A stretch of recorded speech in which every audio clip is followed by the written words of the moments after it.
This episode is in memory of Rachael Lillis, world's greatest water Pokemon master and the Pokemon world's greatest actress. You will be missed. Hey guys, and welcome back to What If Soul. I'm your host, Broken Soul, and it's time for a new episode of What If Ash Could Start Over. So with this episode, guys, we're actually going to do a little bit of a different perspective. We're actually going to start this episode off in the forests of Hoenn, where, that's right, our three favorite bumbling idiots, Jessie, James, and Meowth, are actually stumbling through the forest right now in pursuit of their two long-lost friends, Arbok and Weezing. In fact, it's not just those three. They've actually brought along every single Pokemon that they're able to bring with them, with a few exceptions of course, such as some of their Alola Pokemon, which they wanted to leave back in Alola. Now you guys are probably wondering, how is Giovanni allowing them to do this? Well, long story short, he's giving them permission because honestly he just wants them out of his hair for a while, and if they get lost and never come back, well, it's no skin off his nose. And as for the Pokemon, it's Giovanni, he doesn't really care. But regardless, Jessie, James, and Meowth have actually been in the forests of Hoenn for a few weeks now. Yeah, they're not exactly the best when it comes to tracking, plus they have no idea where Arbok, Weezing, and the other Ekans and Coughing went to. But they're not discouraged. In fact, Meowth is actually the one spurring the two of them on, letting them know, hey, we're doing this so we can see our old friends, your old Pokemon, the ones who've been with you for the longest time. Jessie actually being the first one to perk back up, going, you're right, I need to see Arbok again. And of course James, being as sentimental as he is, proclaims that he needs to see his old brother again, Weezing. We love them both. Actually, one night, while the three of them are actually sitting around a campfire, a very small campfire that they tried to light up, they actually hear rustling in the bushes, where they actually almost get attacked by a couple of Ekans and a couple of Coughings. The two of them actually spring into action. Jessie actually releasing out her Seviper, I guess she figured fight a snake with a snake, where James actually brings out his Inkay and Yamask. I guess he figured he'd have a numbers advantage over them. As the battle goes on, they actually notice that they're surrounded. It's not just the Ekans and Coughing that are in front of them, they're actually surrounded by other Ekans and other Coughing all around. It's an entire herd of them. Actually, what they don't see is that in the tree behind them are two particular figures, one of them being an Arbok and the other being a Weezing. Now, it being so long that the two Pokemon actually don't even recognize their trainers, but the two trainers recognize their Pokemon. Jessie and James both calling out to them, saying, Arbok, Weezing, we can't believe it. We finally found you. However, like I said, the two Pokemon don't recognize their trainers, actually springing forward trying to attack them. However, Meowth actually just springs into action using Fury Swipes on both Arbok and Weezing. Unfortunately though, Meowth didn't take into account that Arbok and Weezing got so much more powerful. The two of them actually just shaking off the attack as Arbok just whips his tail, knocking Meowth off to the side, knocking him out almost instantly. Jessie and James get a bit worried, but as soon as Jessie starts getting upset and starts yelling at the two of them, that's what snaps Arbok out of it, who then slaps Weezing upside the head, reminding it of James. It's pretty comedic actually. But everything calms down. Weezing and James both cry in each other's arms as they say how much they miss each other. But Jessie, she actually looks deep into Arbok's eyes, and she can't believe how strong and how capable of a leader that her Arbok has become. It's come a long way since it was a little Ekans. Jessie actually saying, it's been a long time, old friend. Did you miss me? Arbok not saying a thing, actually coiling around Jessie, giving her a big hug, crying in the process. Jessie doing the same thing, and she'd hug him back if her arms weren't constricted. Jessie actually snapping everyone back to attention and slapping Meowth awake, informs Arbok and Weezing that they're there to bring them back home and that they're going to take off right away. However, Arbok and Weezing actually hesitate for a minute. Jessie and James both confused, going, wait, why aren't you coming with us? But Arbok and Weezing kind of gestured to all around them, suggesting that the rest of their herd needs them. Jessie and James didn't think about that, saying aloud, oh yeah, that's right. We didn't think about you and your new friends, your new family. How are we going to transport everyone out of here? That's when Meowth has the brilliant idea. Since they've already been through this forest once, they can go through it again. They just retrace their steps back to civilization and just bring everybody with them. Once they get to a Pokemon Center, they'll just buy up as many Pokeballs as they can and have everyone transferred over to their storage boxes. Jessie and James like the idea, however they don't like having to trudge back all the way through the forests again. So instead, they're actually going to spend as much time as they can hanging out with Arbok and Weezing. Now they no longer have the original Pokeballs with them, so they're going to have to recapture them all over again. But that's perfectly fine, because it gives them a chance to actually spend time with and get a feel for their newfound strength. Side note, so for Arbok and Weezing, you're probably wondering how much stronger have they gotten? Well, I'm actually going to put Arbok and Weezing at around gym leader level. I feel like that's pretty fair. They have spent a lot of time in the wild, and they have gotten a lot stronger since the last time Jessie and James have seen them. So I'd say, yeah, high gym leader to low elite 4 level. Incredibly strong. However, that does also mean that Jessie and James' other Pokemon who have been with them kind of need to catch up. More specifically, some of their newer Pokemon. That being said, Jessie and James, actually in spending as much time as they have with Arbok and Weezing, have actually taken the opportunity to train with them. And not just Arbok and Weezing, all of their Pokemon. So everyone on their teams are getting stronger. This actually puts Jessie and James at around low gym leader level. Now, while Jessie and James are actually dealing with Arbok and Weezing in their situation, we're actually going to move on to Saffron City. More specifically, the Pokemon Center of Saffron City, where Ash, Misty, and Brock are all hanging out. In fact, we're actually going to pick up where we left off last time, where Brock actually looks over at Ash in a serious tone going, "Ash, we need to talk." Ash getting up to go talk to Brock, but Misty's saying, "I'll be with you guys in a bit. I'm actually going to go talk to my sisters." While she goes and makes her phone call, Ash and Brock are talking and doing their thing. But we'll get to Brock and Ash at a later date. For now, Misty makes her way to the phones, where of course she dials up Cerulean City. But to her surprise, it's not her sisters who answer, it's actually Joe. Apparently he's taken the role of secretary for now. Oh, Joe. We love you, man, but run fast, run far. Anyway, though, Joe actually explains to Misty that right now her sisters are in the middle of another one of their ballets. One of their more or lesser popular ones, but they're still at the ballet nonetheless. They should be there in another hour.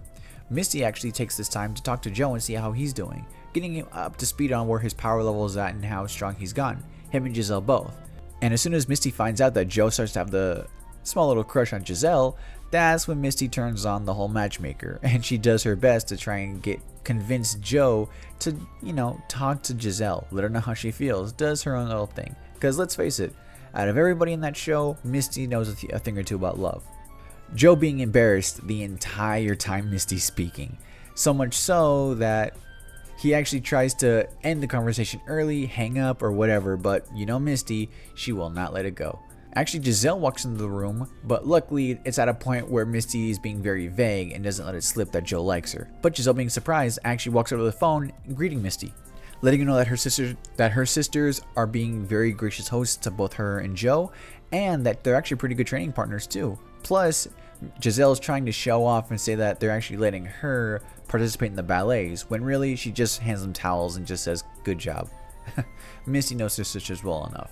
They're not going to want to give the spotlight that easily. Actually, Misty's on the phone with Joe and Giselle for probably like another hour. By the time they realize it, Misty's sisters have already done their show, cleaned up the stadium, taken showers, and now they're just hanging around the house.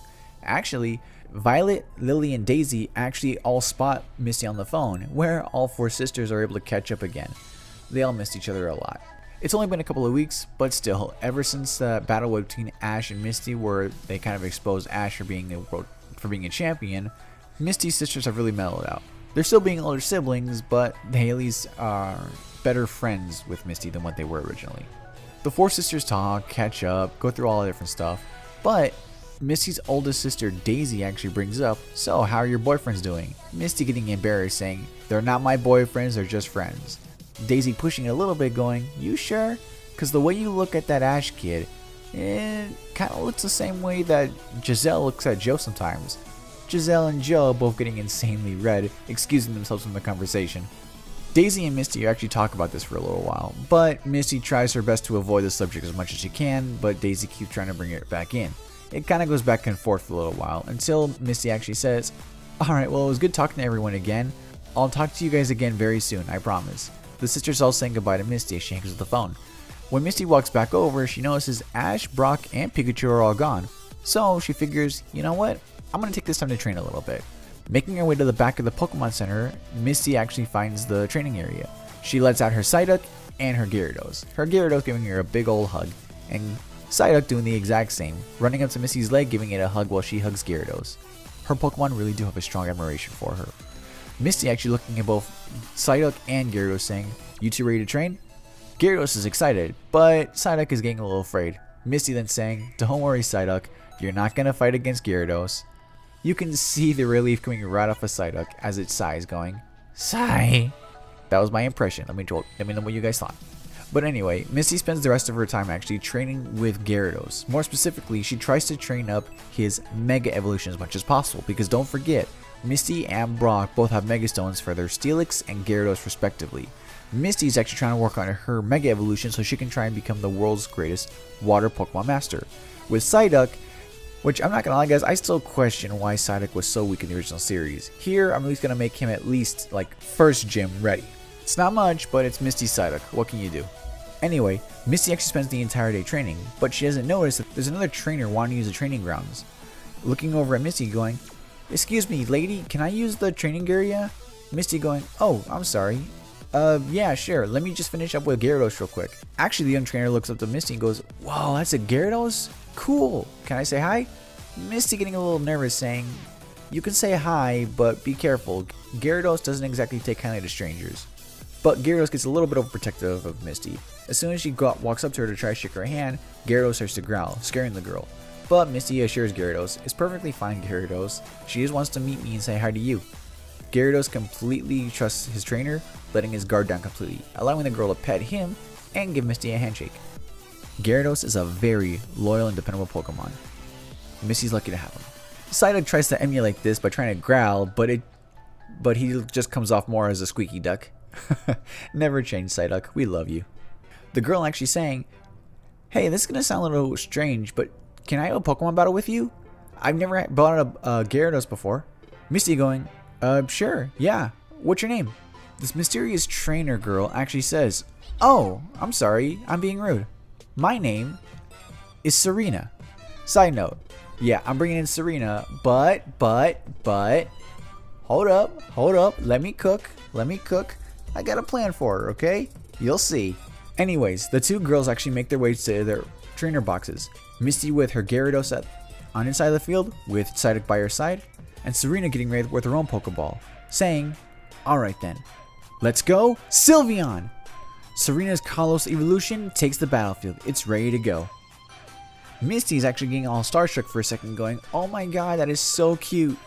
Serena actually saying, thank you so much. Me and Sylveon do our best to try and keep up pretty good appearances. Misty then going, wait a minute, I recognize you now. You're that girl Serena from I See on TV. Serena going, oh, please stop, you're making me blush. Misty going, no, I really mean it. You're insanely awesome on the contest circuit. In fact, I hear saying that you're considered the Kalos princess. Serena's actually amazed going, Kalos princess? Side note, see here's the thing guys.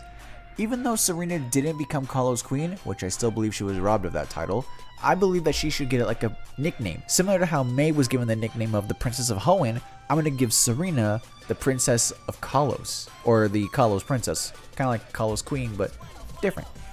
Either way, I feel like Serena deserved that much at least, you know? She worked way too hard and came way too far just to come into second place. I honestly feel like she probably deserved to win that whole thing. But you know the directors of Pokemon, they love to make our heroes never win. That's why I'm going to change it. Oh, and before I forget, in case y'all are wondering, let me give you a quick little backstory on why Serena is in Kanto in the first place. So first things first, Serena did actually travel to different regions the same as Ash after she left Kalos to do different contests. It's just that she so happens to be in Kanto to try and do this year's Grand Festival in the Kanto region. Now in terms of how many ribbons she has, let's just say, let's say she has like 3 and she has 2 more ribbons to go. Now why she's in Saffron City is because, well, there's a contest happening in a couple of days. Now, whether or not she knows about Ash's status, she knows about his status, but she never actually watched the battles. It's something against her that she didn't want to see it. It's more of, she's just been so busy with everything going on right now, her contests, her training, her Pokemon, all of it, she never once had the chance to even watch the battle. It only aired once, and for some reason, these guys don't want to air it again. TV never wants to air the good stuff more than once. It's weird. But I'm getting sidetracked here. Either way, Serena does know that Ash is a champion. She just doesn't know that he's recompeting in Kanto. In fact, she doesn't even know that Misty is, you know, who she is. As far as she can tell, she's just a girl with water type Pokemon. But back to the story, let's see how this battle goes. Gyarados and Sylveon are staring at each other intently. The two of them are ready for a battle. Misty actually on her side of the field looking over to Serena saying, "Hey Serena, since we don't have a referee, do you mind if we just go for just about a minute and then stop?" Serena nods her head. "It's fine with me. Let's go." That's when Misty with a big smile on her face makes the first move saying, "Alright Gyarados, now use Hydro Pump." Gyarados launching out a powerful water type move right at Sylveon. That's when Serena calls out, "Now Sylveon, use Psychic and hold on to that Hydro Pump." Misty's actually wondering, what is she planning? That's when Sylveon, using her Psychic, not only stops the Hydro Pump, but actually twirls it around her, making it look like a beautiful water fountain surrounding Sylveon. Think like how Katara would do in Avatar. Kind of like that. Like she's almost water bending it at this point. Misty is actually completely impressed. Even Gyarados is taken aback by this, wondering what's going on. That's when Misty calls out, "Alright. Now, Gyarados, use Crunch, moving close." Gyarados moving as close as it can, getting ready to bite down on Sylveon. But that's when Serena calls, "Alright Sylveon, now use your Psychic, throw back the Hydro Pump." That's when Sylveon, with one fluid motion, throws the Hydro Pump right back at Gyarados, actually putting it back into his mouth. Gross. That's when Serena calls out the follow-up move. "Now, Sylveon, use Quick Attack, get in close." Sylveon, running as quick as she can, actually runs underneath Gyarados' head. Looking straight up, that's when Serena calls out, "Now, Shadow Ball!" Launching her ghostly orb straight up, Sylveon hits Gyarados right on the bottom of its head, actually locking its head straight up. Misty's actually worried, saying, "Gyarados, no!" Gyarados falling backwards, hitting the ground hard. Serena actually praising Sylveon for doing such an amazing job. Misty's looking over at Gyarados, seeing if it's okay. It's a little dazed, but it's good to go. Misty actually going, "Alright Gyarados, you're a lot tougher than that, right?" Gyarados nodding its head. Misty going, "Alright then, let's go for a more powerful punch." "Now, use Hyper Beam." Gyarados charging up Hyper Beam. Serena then calling out, "Sylveon, hurry! Use another Shadow Ball. Hit it directly on the Hydro Pump." Sylveon launches out her Shadow Ball straight for Gyarados. But at the very last second, Misty calls out, "Now, tilt your head." Tilting its head to the side, Gyarados just barely avoids the Shadow Ball. But the Shadow Ball still grazes the side of its head, throwing off its aim for a second. Gyarados launching out the Hyper Beam.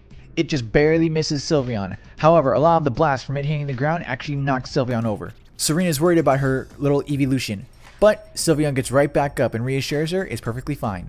That's when Misty calls out, "Gyarados, are you okay? Try and stay strong while you recharge." Gyarados is nodding its head, just waiting for itself to recharge. Serena calls out Sylveon, "Now, Sylveon, Quick Attack!" Sylveon moving as quick as it can and heading straight for Gyarados, itching closer and closer. But Misty calls out, "Come on, Gyarados. You're almost there." Gyarados is just sitting there waiting for itself to recharge. By the time Sylveon gets within feet of Gyarados, it's ready to go. Nodding at Misty. Misty calling out, "Now, Crunch while it's at close range." The two moves are just about to collide when, at the last second, they hear a giant explosion out in the background. Both Pokemon are actually distracted by this and they both stop their attacks midway through. Both Serena and Misty look over to the side. Misty calling out, "Oh no, my friends!" Serena, "I'm sorry, but I'm gonna have to call the battle here. Gyarados, return!" Pulling out a Pokeball, returning out her Gyarados, Misty runs toward the explosion, checking to see on Ash and Brock. Serena runs up to Sylveon asking if it's okay. Sylveon really didn't take that much damage. Serena actually saying, "Wait, let me go with you to help you out." Misty going, "Thanks, I appreciate it." The two girls running for the front of the Pokemon Center. They don't see anything. It's just a giant dust cloud. It looks like there's a lot of destruction. A few cars are turned over. There's some burn marks in the road. And it looks to me like some of the front windows in the Pokemon Center are cracked. Misty's actually getting worried, saying, "Oh no, where are they at? Where are my friends?" Serena's saying, "I don't see anybody. It looks like the whole place is deserted. It looks like there was a battle here."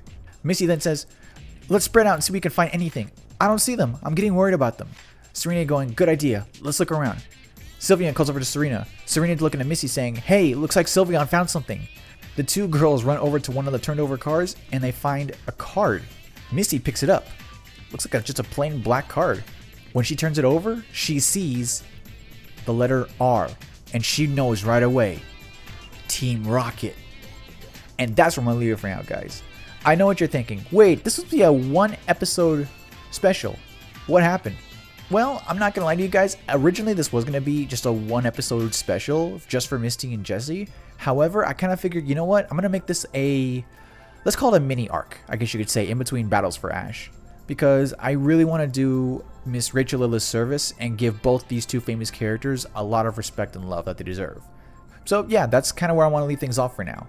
Don't worry, the story's going to continue on. I have a good idea with what I want to do. I just need a little time to kind of figure this out. Hence why I'm making this like the first part in it. Let's call it the Team Rocket arc for now. But let me know what you guys think. Jessie and James went out to the Hoenn Forest. They found Arbok and Weezing. Arbok and Weezing will become co-leaders of their little group. And Misty met up with Serena. However, what's going on with Team Rocket? How come the front of the Pokemon Center is destroyed? And where are Ash, Brock, and Pikachu? Please, let me know y'all's thoughts in the comments below. So with that being said, guys, now at this point, I would normally do question of the video, but I'm going to skip that segment for just this one, for this week. Instead, I want to say a few words about Miss Rachael Lillis. The impact she had on so many people, so many kids growing up with Pokemon. It just amazes me. I'm not going to try and give out some big speech, but let me just say that the Pokemon community has lost one of what I would consider a pillar of what made our childhood so special. I want to take this time to say thank you so much, Miss Rachael Lillis. You gave all of us an amazing and special childhood, and while I can't speak for everyone, let me just say that we will never stop being grateful to the contributions you made for us. As fans, as people, you were an inspiration to so many young girls growing up. I've had friends and family say that they looked up to Jessie and Misty and they wanted to be just like them when they grew up. The same way how I wanted to be a lot like Ash when I grew up. And again, while I can't speak as though I knew her, she left a giant impact on all of us. And we will miss you. As I said before, this video is in tribute to Miss Rachael Lillis. So again, while I cannot speak for everyone, let me at least just say thank you so much. Please, rest. So until next time, guys, and to Miss Rachael Lillis, this is Broken Soul speaking directly to you, saying, may your soul be ever bright, just as your spirit is. We all love you. Bye.